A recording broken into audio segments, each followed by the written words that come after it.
Gue berani jamin kalau handphone yang satu ini lebih bertenaga dari Samsung Galaxy A7 III.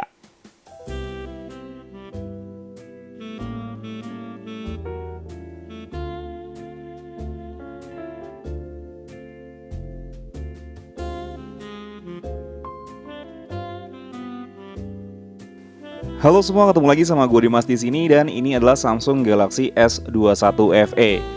Mungkin banyak dari kalian yang keburu ngebet pengen beli Samsung Galaxy A7 III. Saran gue sih sabar dulu aja karena di video kali ini gue bakal ceritain gimana enaknya pakai si S21 FE ini.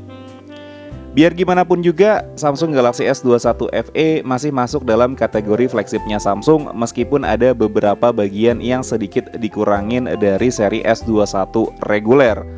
Tapi menurut gue yang dipotong itu masih bisa diterima dan nggak ngurangin kesan flagship sama sekali di handphone yang satu ini.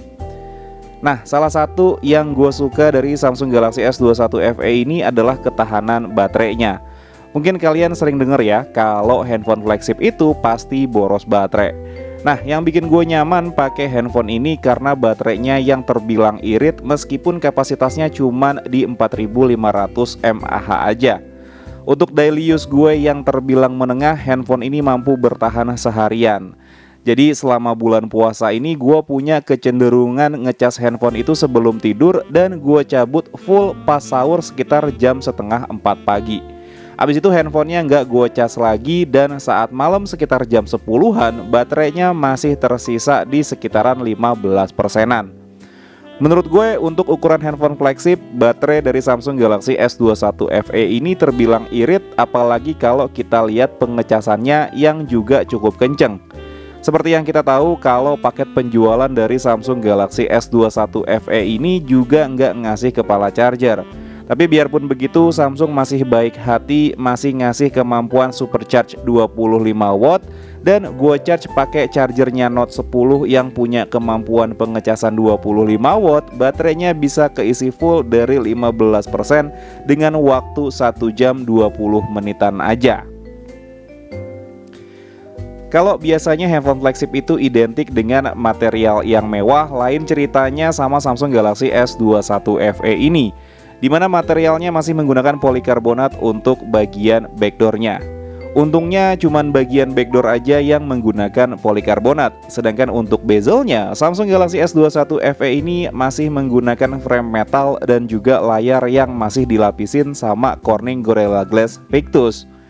Menurut gue entah bahannya dari kaca atau polikarbonat sekalipun, ujung-ujungnya kalian pasti pakein pelindung buat handphone kalian.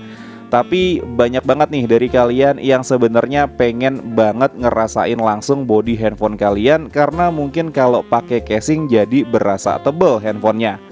Nah, gue punya nih solusinya buat kalian. Kalian tinggal pakein aja skin dari Exacode kayak S21 FE gue ini. Menurut gue ini jadi salah satu cara bikin handphone kalian tetap terlindungin tapi nggak ngurangin feel pegang langsung handphone kalian. Ini kan skin ya, jadi nggak ngerubah bentuk dari handphone kalian yang udah keren plus nggak nambah berat handphone kalian. Nah, buat kalian yang mau pasang skin dari Exacode ini, link pembeliannya udah gue taruh di deskripsi box di bawah. Dan kalau kalian belinya pakai kode kupon yang gue kasih, kalian bisa dapetin diskon 10%. Mantap kan? Bergeser ke bagian layar, nggak ada yang dikurangin sama sekali di bagian yang satu ini. Layar dari Samsung Galaxy S21 FE ini masih menggunakan panel yang sama kayak S21 series lainnya dan bahkan masih sama kayak S22 series, yaitu Dynamic AMOLED 2X dengan resolusi 2K dan juga punya ukuran yang sedikit lebih besar dari S21 reguler, yaitu di 6,4 inci. Layar ini juga udah punya refresh rate yang sama, yaitu di 120Hz dan juga udah support HDR10+. Dan buat kalian penikmat konten Netflix, layar dari Samsung Galaxy S21 FE ini udah dibekali sertifikasi Widefine L1 yang bikin kalian bisa nikmatin konten HD di Netflix. Yang bikin kalian tambah betah nikmatin konten multimedia di Samsung Galaxy S21 FE ini adalah speakernya yang udah stereo dengan dukungan dari Dolby Atmos.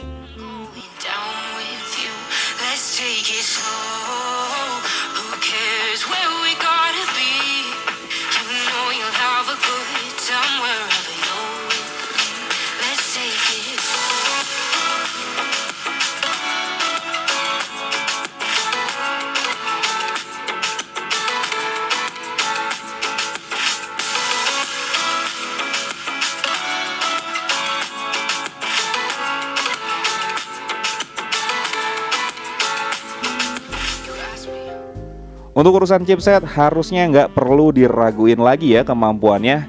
Iyalah, ini kan handphone flagship. Seperti yang udah gue info di awal, meskipun ada beberapa hal yang disunat dari handphone ini, tapi yang disunat itu cuman material backdoornya aja. Sedangkan untuk chipsetnya itu masih sama kayak S21 series lainnya yang menggunakan Exynos 2100. Chipset ini punya clock speed maksimal di 2,8 GHz dengan fabrikasi 5 nanometer, dan mungkin hal ini yang bikin handphone ini juga hemat daya. Karena semakin kecil fabrikasinya, makin hemat juga konsumsi dayanya. Gua tes pakai Antutu benchmark, skor Antutu yang dihasilkan dari Samsung Galaxy S21 FE ini ada di sekitaran 500 ribuan poin.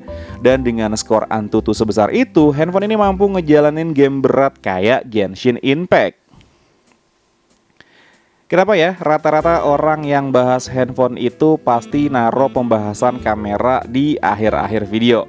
Well, mau di depan atau di belakang, kamera dari Samsung Galaxy S21 FE ini kelasnya emang udah flagship banget. Bahkan di beberapa skenario itu hasilnya lebih bagus dari S21 Ultra. Dan berikut ini adalah hasil foto dan video yang berhasil gue ambil dari Samsung Galaxy S21 FE ini.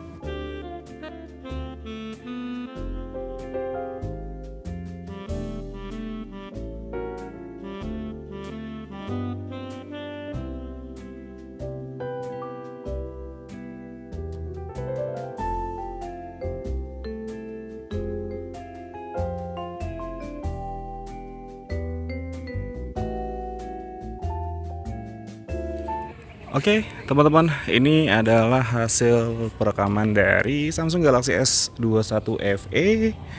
Ini seperti biasa, pakai tangan aja dipegangnya, gue jalan kaki. Dan ini stabilizernya menurut gue cukup oke ya.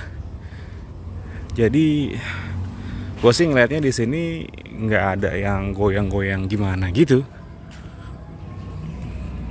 Aman lah harusnya. Ini sebenarnya dia bisa rekam di 4K 60 fps teman-teman. Tapi ya seperti yang gue bilang biasanya, kalau orang-orang rata-rata ngerekam ya di 1080 30 fps 60 fps sih udah aman lah harusnya. Ya.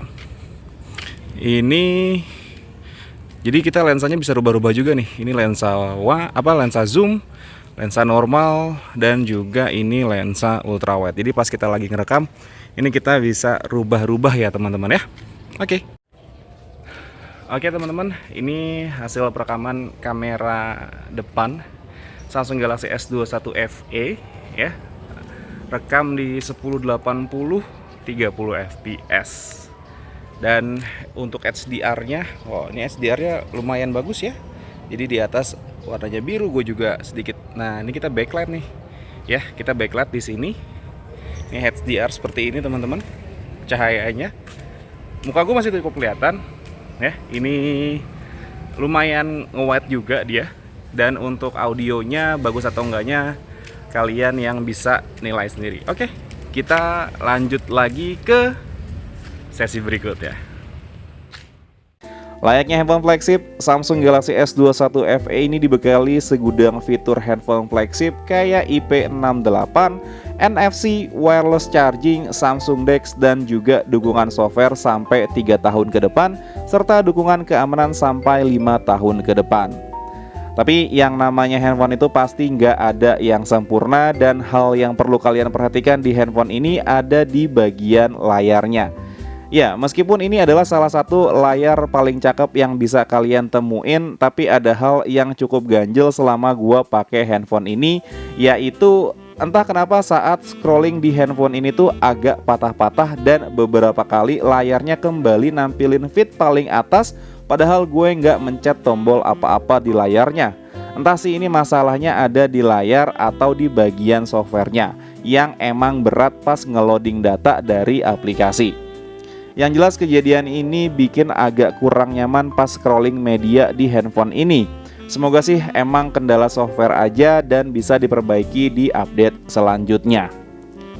Kenapa gue bisa bilang handphone ini lebih baik dari Samsung Galaxy A73 adalah harganya yang nggak terlalu jauh. Samsung Galaxy A73 untuk harga barunya dibanderol dengan harga resmi di 7,8 juta rupiah. Sedangkan varian second dari Samsung Galaxy S21 FE ini dengan RAM 8GB dan internal storage 256GB bisa kalian dapetin dengan harga 8 jutaan aja. Dengan selisih yang cuma 200.000 sampai 700.000 itu kalian bisa dapetin chipset yang lebih powerful dan juga gimmick-gimmick fitur handphone flagship lainnya.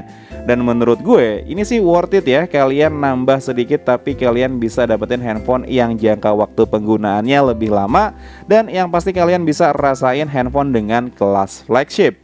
Gue Dimas undur diri. Assalamualaikum warahmatullahi wabarakatuh. Dadah. Tapi ya kalau emang budgetnya mentok, mau dikata apa?